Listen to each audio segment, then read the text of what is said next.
personnel, you invest in technology, so that we actually have a border?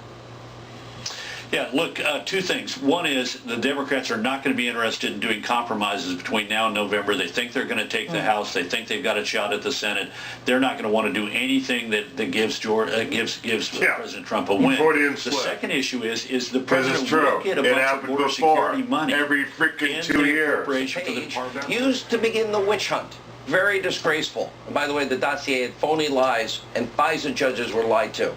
Now, if you can believe it, many in the media, they're now saying President Trump actually obstructed justice because he tweeted out his opposition to all that has happened with no evidence and criticizing what is a witch hunt. In other words, telling the truth. Take a look.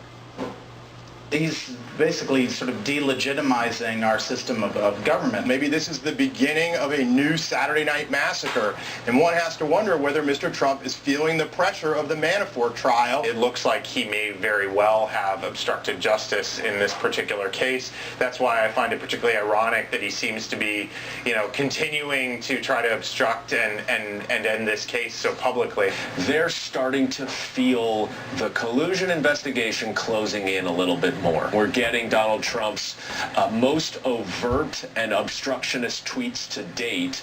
It's not a surprise. Just around this little incident will be a strong mini case of obstruction.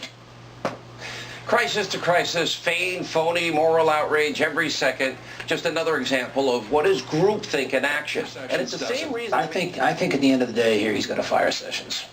Well, I think that the only way you can improve it is make it the first part of the day. Right. So we'll see. Great. Appreciate it. Thanks. Ed Rollins. The national left-wing national media outdoing even the radical Dems in their hysterical response to the president's tweet expressing his view that Attorney General Sessions should end the Mueller witch hunt. Watch this. The president doesn't see this as interference. He sees it as he can do whatever he wants. Trump does appear to be testing the boundaries here. This is a potential third rail. Maybe this is the beginning of a new Saturday night massacre. I think the president should be concerned that he's in deep trouble because it looks like he is. I don't think it's necessarily the court of law where this will sort out. It's going to be within the politics of impeachment. The AG, the deputy AG, the FBI director, they're all more or less ignoring what this the president just is saying. in. Some dumbass NBC show. Folks, you don't want to know the answer, but if we were to do an average there on IQ and integrity, I'm not sure that we'd need double digits. Logical. Their own rhetoric was even before day one of the Trump presidency. But we've got the videotape to remind you. Take a look. What he's done is create a lot of hatred and hostility between groups in this country after a half century of us trying to bring people together. So the talking head's missing something when they pin it all on the economy.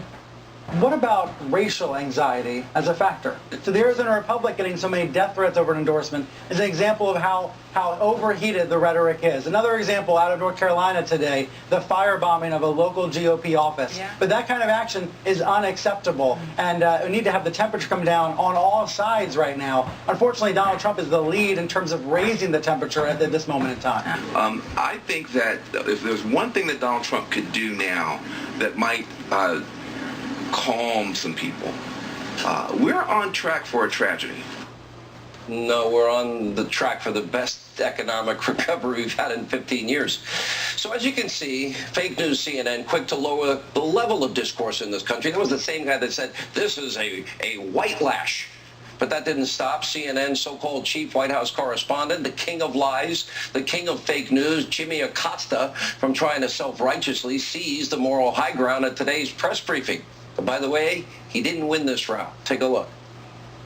I think it would be a good thing if you were to say right here at this briefing that the press, the people who are gathered in this room right now, doing their jobs every day, asking questions of officials like the ones you brought forward earlier, are not the enemy of the people. I think we deserve that. I think the president has made his position known. I also think it's ironic. I'm trying to answer your question. Okay. I politely waited, and I even called on you despite the fact that you interrupted me while calling on your colleague.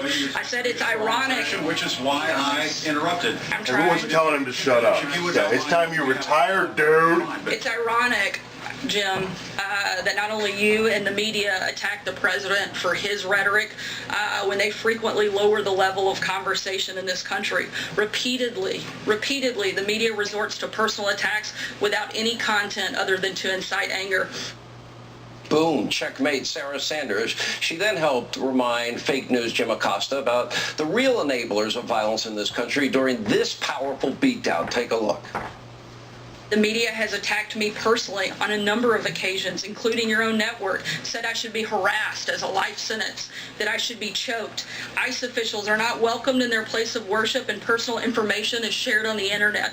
When I was hosted by the Correspondents Association, of which almost all of you are members of, you brought a comedian up to attack my appearance and call me a traitor to my own gender.